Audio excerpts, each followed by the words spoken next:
Bruno Donnet, je vous salue également. Bonjour. Bonjour Philippe. Tous les jours, Bruno, vous observez ici le comportement des médias et hier, vous avez été frappé par le traitement médiatique très soutenu dont a fait l'objet la candidate à la primaire écolo Sandrine Rousseau.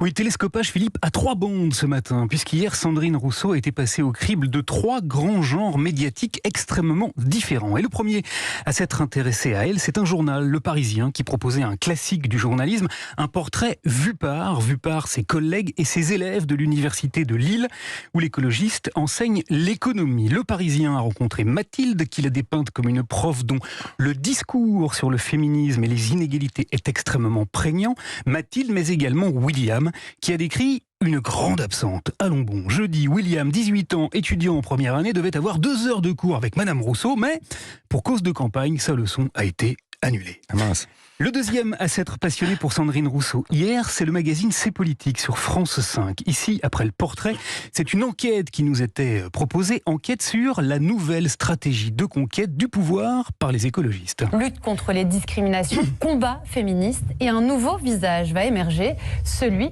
de Sandrine Rousseau. Au travers d'un reportage, l'émission a tout d'abord montré comment la candidate avait choisi de rompre avec le thème exclusif de l'environnement pour élargir son discours à une vision plus globale de la société et imposer son obsession pour les discriminations, notamment celles dont, d'après elle, les femmes sont encore trop souvent les victimes. Nous prenons, nous utilisons et nous jetons le corps des femmes. Nous ne voulons plus de ce système-là et c'est ça la révolution que je vous propose.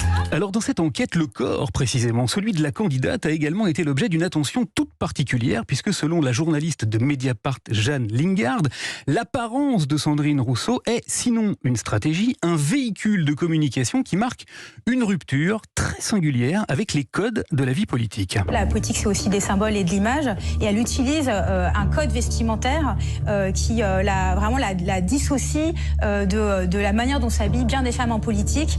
Tu apparais telle que tu es, une femme de ton âge, donc avec les cheveux blancs, les rides, le peu de maquillage. Enfin, la dernière à s'être focalisée sur Sandrine Rousseau, c'est la chaîne CNews, mais dans un genre légèrement différent. Ici, pas de portrait, pas d'enquête, mais simplement du commentaire. Un débat entre 2 hommes, un contre et un pas pour.